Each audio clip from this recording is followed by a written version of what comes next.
1000 बच्चे सामने बैठे होते हैं, 2000 बच्चे सामने बैठे होते हैं, उनसे पूछता हूं कि आप में से कितने लोग नौकरी करना चाहते हैं। 99.1%, 99.9% बच्चे तक कहते हैं साहब हम नौकरी करना चाहते हैं। मेरा सवाल हर जगह यही होता है कि अगर हमारे स्कूलों से निकलने वाले 99.9, 100% बच्चे अगर नौकरियां ढूंढते रहेंगे तो फिर नौकरियां देने वाले कहां से आएंगे?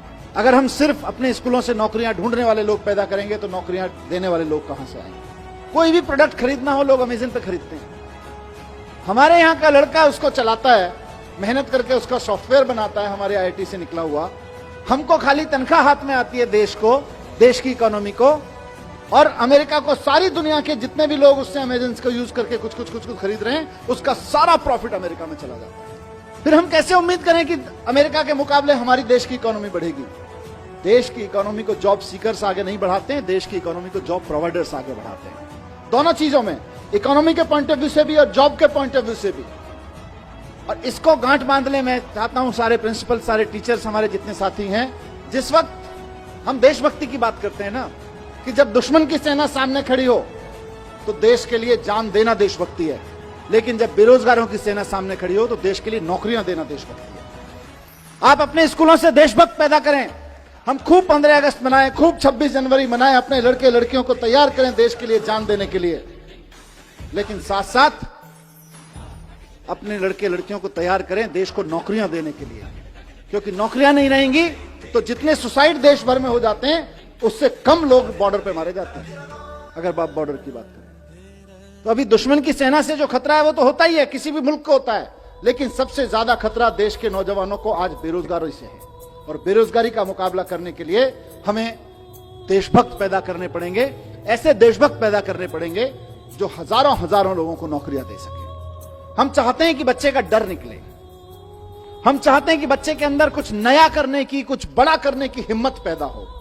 और अगर बड़ा करने की, नया करने की, कॉन्फिडेंस के साथ क्रिएटिव तरीके से करने की हिम्मत पैदा होगी तो ना सिर्फ ये अपने लिए बल्कि हजारों हजार लोगों के लिए और नई नई नौकरियां क्रिएट करते रहेंगे। 10 साल में 50,000 नौकरियां क्रिएट करना छोटी बात नहीं है।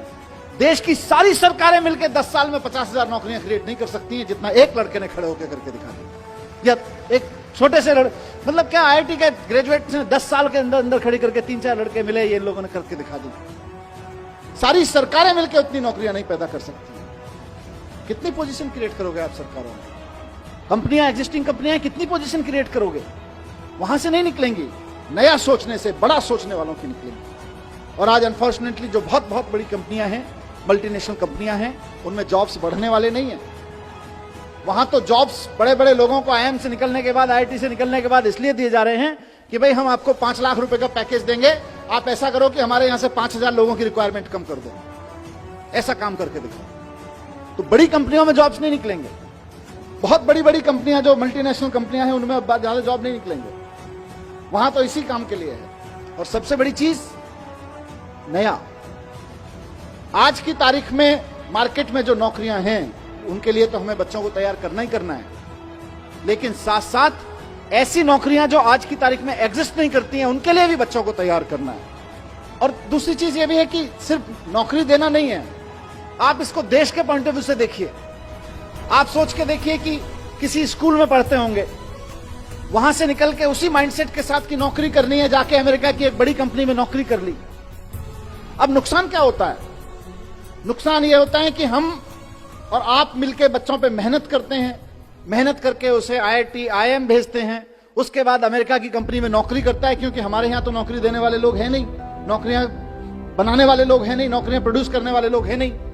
तो वो जाके अमेरिका की किसी कंपनी में नौकरी करता है, लेकिन अमेरिका सारा स्किल के बावजूद अमेरिका की कंपनी में नौकरी करने के बाद आप सबके, हमारे सब मेहनत के बाद जो हमको हासिल होता है वो कुल मिला के एक लड़के की तनख्वाह हासिल होती है, इससे ज्यादा कुछ नहीं हासिल होता। और वो जब दुनिया भर के प्रोडक्ट अमेरिका की एक वेबसाइट पे सेल कराता है सॉफ्टवेयर बना के, तो फायदा फिर अमेरिका को होता है। सारी दुनिया में किसी कंपनी विशेष की बात नहीं है, लेकिन आप सोच के देखिए, और मैं कोई स्वदेशी का रोमांटिसिज्म भी नहीं पेश कर रहा हूं, मैं इकोनॉमी की बात कर रहा हूं कि सारी दुनिया में कोई भी प्रोडक्ट खरीदना हो लोग अमेज़न पे खरीदते हैं। हमारे यहां का लड़का उसको चलाता है, मेहनत करके उसका सॉफ्टवेयर बनाता है, हमारे आईआईटी से निकला हुआ। हमको खाली तनख्वाह हाथ में आती है देश को, देश की इकोनॉमी को, और अमेरिका को सारी दुनिया के जितने भी लोग उससे अमेजन को यूज करके कुछ खरीद रहे हैं, उसका सारा प्रॉफिट अमेरिका में चला जाता है। फिर हम कैसे उम्मीद करें कि अमेरिका के मुकाबले हमारी देश की इकोनॉमी बढ़ेगी? देश की इकोनॉमी को जॉब सीकर्स आगे नहीं बढ़ाते हैं, देश की इकोनॉमी को जॉब प्रोवाइडर्स आगे बढ़ाते हैं। बहुत बार ऐसा हुआ है कि फॉरेन डेलीगेट्स, वहां के मंत्री, वहां के ऑफिसर, वहां के बिजनेस डेलीगेट्स आके, वहां के यूनिवर्सिटी के प्रोफेसर्स आके मेरे साथ डिस्कस कर रहे हों, और 15, 20, 25 मिनट की बातचीत में जब वो 10-15 मिनट बात अपनी रख लेते हैं और हम अभिभूत होते हैं, यार हमारे पास इतना बढ़िया सैनिटेशन प्लान क्यों नहीं है, हमारे पास इतना बढ़िया ट्रैफिक प्लान क्यों नहीं है। उसके बाद जैसे ही कहीं से एजुकेशन पे बात आती है और एजुकेशन से हैप्पीनेस पे बात आती है, उसके बाद उनका इंटरेस्ट अपना माल बेचने में नहीं होता। फिर वो बोलते हैं जी हम 3 दिन और हैं, हमें कोई स्कूल दिखा दोगे क्या? क्योंकि सारी दुनिया इस बात से जूझ रही है कि यार हम पढ़ा लिखा तो रहे हैं, हम सक्सेसफुल तो बना रहे हैं बच्चों को, लेकिन हैप्पी नहीं बना रहे। और बंदूकें सिर्फ पाकिस्तान भारत के बॉर्डर पर नहीं तनी हुई हैं, घर घर में तनी हुई हैं। उसका सॉल्यूशन दुनिया भर में ढूंढा जा रहा है, सिर्फ यही नहीं, और घर घर के नहीं, अमेरिका जैसे देशों में तो स्कूलों में तनी हुई हैं। वहां से हैप्पीनेस कैरिकुलम जब दिल्ली के आप सब टीम एजुकेशन की तरफ से निकलता है और सक्सेसफुली निकलता है, तो पूरे देश का नाम रोशन होता है, पूरे दुनिया के लिए एक सॉल्यूशन मिलता है।